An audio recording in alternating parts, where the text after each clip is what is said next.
Yoga.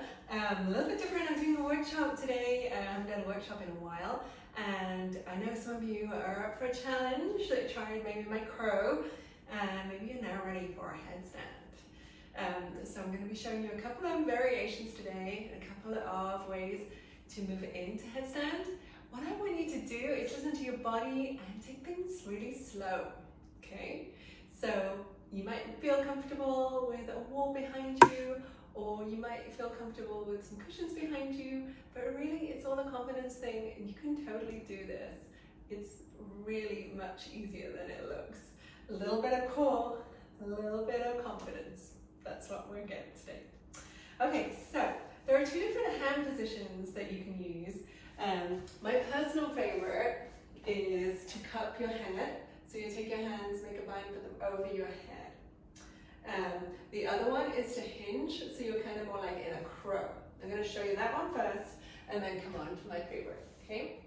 So, just going to show you progressions, and you take the progressions as far as you want. Come back and watch this video again, and try it out. Okay, so you're going to put your hands kind of in a crow position. So bend your head down. And if you're new to headstand, this might actually be right where you stop, right here, just looking and gazing behind at yourself, looking between your toes, and maybe you just get comfortable with that position on your head. But if you are ready to take things a little bit further, you can lift up and come kind of up into a crow. So you can lift up maybe one foot, switch it out, come onto another foot, or you can lift both feet up and be right here and stay right here and just get used to that feel. And come back down. I'm going to show you how that looks from this way.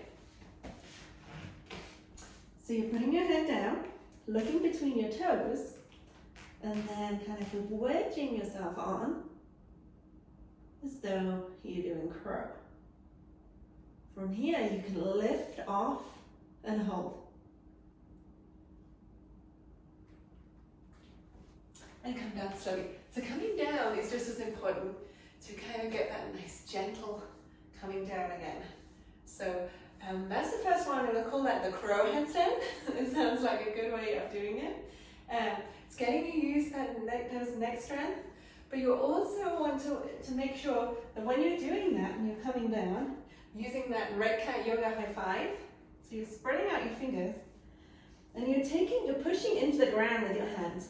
So you're already taking the weight off your head.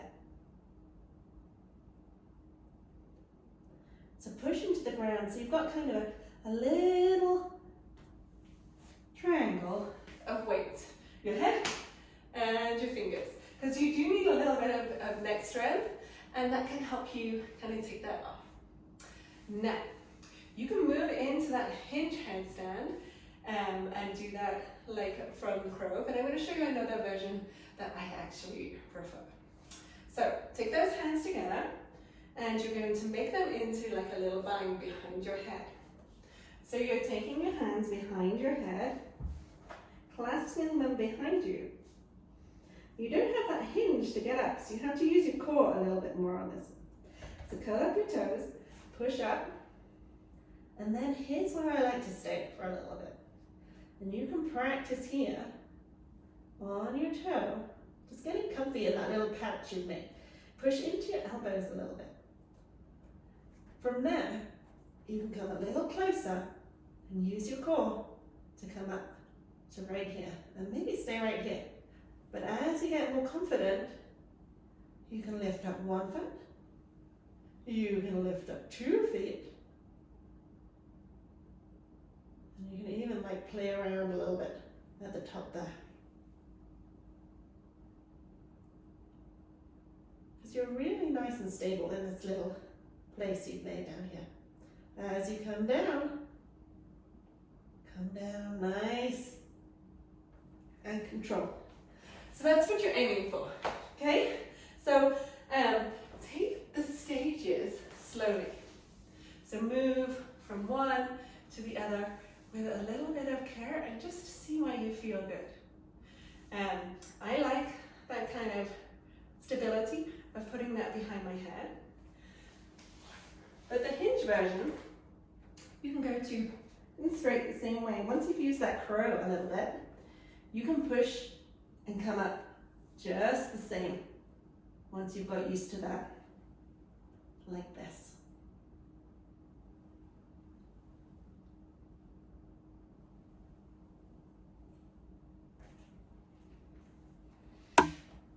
There you go. I hope you enjoyed that. But I hope you found some confidence that you can do it too. And just explore. Just take your time, set yourself up, make sure you're distributing your weight in the right way, and you'll be doing it in no time. Also, like I say, do it with the wall behind you if you're feeling a little unconfident to start with. If you don't need it, well, soon enough you'll be doing headstand just fine.